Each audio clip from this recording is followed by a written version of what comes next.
enlightened once you attain to such single-mindedness with respect to mu. Student. At different times you have told me that every single object is mu, that I am mu, and so on. What am I supposed to do with these hints? Think about them during my zazen, and if so, in what way? ROSHI. No, don't think about them in your zazen. These hints are for the moment only. If they open your mind to the direct awareness of mu, well and good. If not, forget about them and return to questioning what is mu. Single quote. Student. A little while back when I was concentrating simply on mu, my powers of concentration were fairly strong. I could easily focus my mind on mu without the interference of various thoughts. But ever since you told me I must think of the meaning of mu, that I must keep querying myself what is mu, my mind has been opened to a barrage of thoughts which hinder my concentration. ROSHI. You can reduce what is mu to simply mu, for the whole question has by now seeped into your subconscious, and this abbreviated mu will set the full phrase echoing in your mind. Your purpose in doing zazen is to experience kensho. Kensho and joriki, which is the Japanese name for the power growing out of zazen, while closely related, are nevertheless two different things. There are those who do zazen for years with strong joriki, yet never awaken. Why not? Because in the deepest unconscious they can't disabuse themselves of the idea that the world is external to them, that they are a sovereign individuality independent of and opposed to by other individualities. To renounce such conceptions is to stand in darkness. Now, Satori comes out of this darkness, not out of that light of reason and worldly knowledge. In the intense asking, what is mu? You bring the reasoning mind to an impasse, void of every thought, even as you gradually destroy the tenacious roots of I and not I in the unconscious mind. This dynamic kind of self-inquiry is the quickest way to self-realization. Joriki is, of course, essential, but if your aim is no more than that, you can do zazen for years without coming any closer to your goal of awakening. On the other hand, there are many people whose joriki is comparatively weak and yet who open their mind's eye. Student. Why, then, should I bother to develop joriki? ROSHI. Only because you cannot carry on spiritual practice unless your thoughts and emotions are under natural restraint. Once you acquire this natural control through joriki, you are no longer compulsively driven. You are free to experience attractive sights or sounds, let us say, or to ignore them, with no aftermath of remorse or clinging. Nevertheless, until enlightenment your view of the world and your relation to it will be blurred. In other words, still dominated by the idea of self and other. And you will be misled by your imperfect vision. Self-realization can come, as I have said, with only a little zazen and correspondingly little joriki, but without joriki it is difficult to redirect one's habitual actions so that they accord with the truth one has experienced. It is only after awakening, when one no longer sees the world and oneself as two, that one's potentialities unfold to their fullest, provided always one continues with zazen and the development of joriki. Student. I can appreciate all that, but my problem still is, how am I to entertain the question, what is mu? When I find it entirely meaningless. I can't even formulate the question for myself, much less resolve it. If I were to say to you what is Baba? It would have no meaning for you. I find mu equally meaningless. ROSHI. That is precisely why mu is such an excellent practice. To realize your self-nature you have to break out of the cul-de-sac of logic and analysis. The ordinary question demands a rational answer, but trying to answer what is mu rationally is like trying to smash your fist through an iron wall. This question forces you into a realm beyond reasoning. But your effort to solve it is not without meaning. What you are really trying to find out is, what is my true self?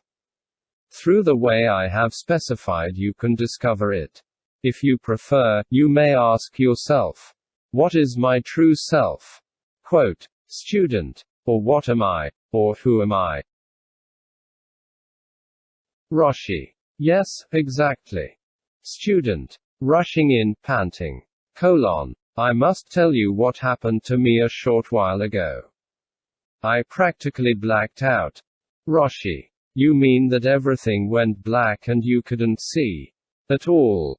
Student. Not quite. Everything grew dark, but there were little holes of light in this blackness. This has happened several times. What is the significance of it? ROSHI. It is a makyo, proving you have reached a critical, halfway point. Makyos do not occur when you are dawdling, neither do they appear when your practice has ripened. Such occurrences indicate the intensity of your concentration. It is extremely important that you not separate yourself one hair's breadth from your koan. Don't become heedless even for a moment. Don't let a single thing disrupt your concentration. You must now directly realize mu. Only one more step. Quote, student. My mind is fully concentrated. I've been in deep samadhi. With my heart and soul I've been asking, what is mu? Quote, ROSHI. Excellent. Student. But I have this difficulty. All of a sudden my heart begins to beat very fast. At other times my breath disappears from my nose and I feel it in the bottom of my stomach. I don't know whether this is something to worry about or not. Also, when I hear the chief monitor cracking everybody with the kyasaku, shouting at them to concentrate with every last bit of energy, and I hear them snorting and puffing, I don't know whether to continue in my own way, meditating quietly, or to strain and push like the others around me. ROSHI. I can only repeat. You have reached a crucial point. When I was practicing at Hoshinji many years ago, I too reached the stage where my heart began to beat violently and I didn't know what to do. As you know, the kyasaku is used relentlessly at that monastery and everybody is continually urged to do his utmost. When I put the problem to Harada Roshi, he said nothing. Nothing at all. This meant that I must feel my own way, for nobody could tell me what to do. If I continued, I felt I might faint.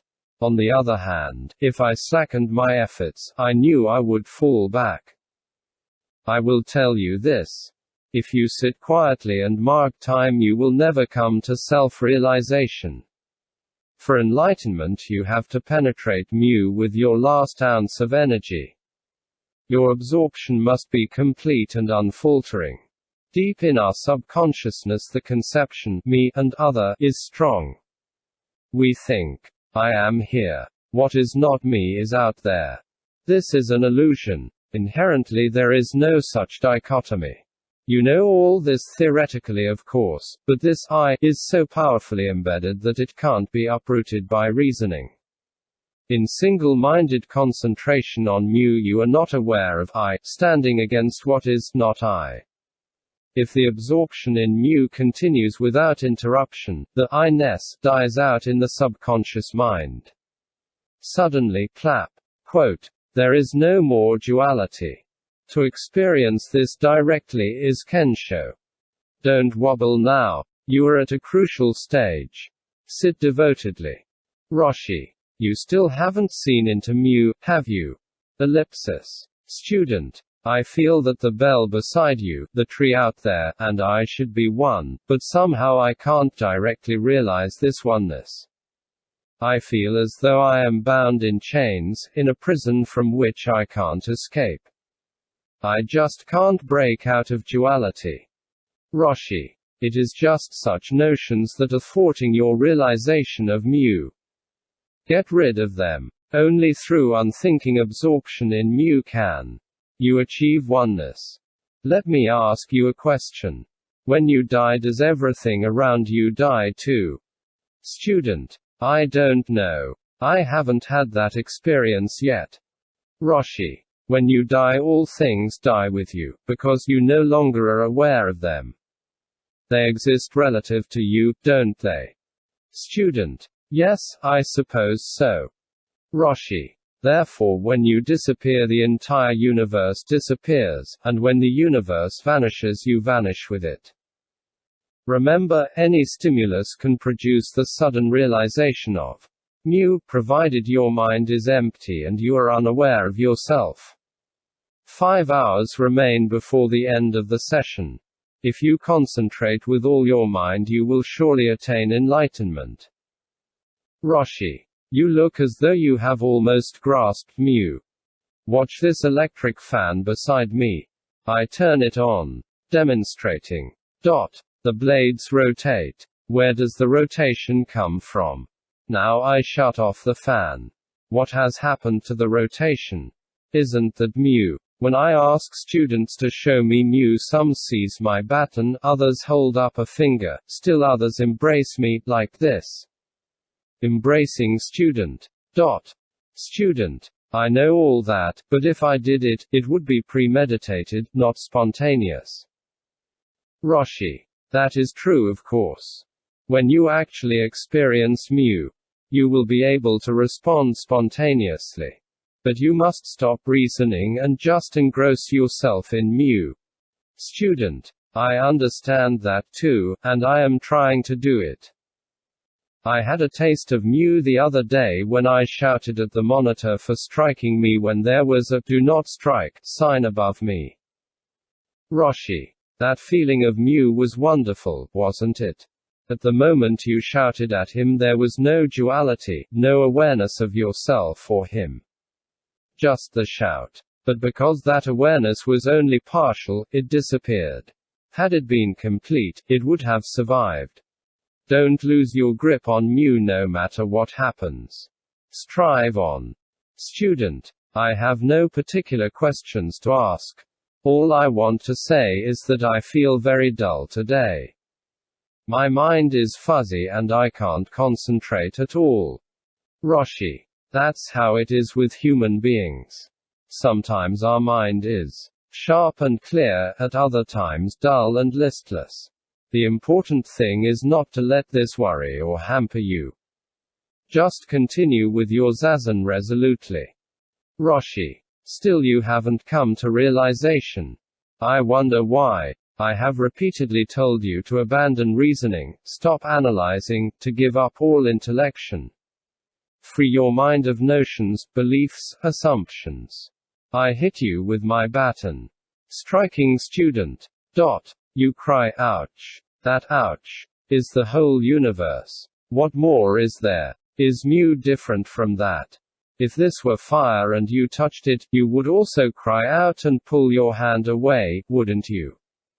Most people think of fire as something that provides heat, or as a process that results from combustion, and so forth. But fire is just fire, and when you burn yourself by it and yell ouch, there is only ouch. Student. What am I lacking? You are enlightened and I am not. What is the difference between your touching fire and mine? ROSHI. No difference at all, absolutely none. A verse in the Mumunkan reads, when the sun shines, its rays spread throughout the earth. When there is rain, the earth becomes wet. In this there is neither beauty nor ugliness, neither virtue nor evil, nothing absolute, nothing limited. Student. I want to see it that way, to accept all life that way, but I can't. ROSHI. There is nothing to accept. All you need to do is just see. When you look, just hear when you listen. But the average person can't do that. Most people are constantly weaving ideas and embroidering notions about what they experience. Yet when you touch a red-hot stove and cry ouch, the simple and obvious fact is ouch. Is there any meaning beyond that? Student. I understand all this intellectually, but it doesn't help. ROSHI. Take your understanding as just understanding. You must get rid of all ideas. Student. Interrupting. I had no ideas until I came here. I was just concentrating on mu with all my might and not thinking of anything else. ROSHI. Very well. When you return to your place, stop striving to achieve unity with mu and profoundly question yourself.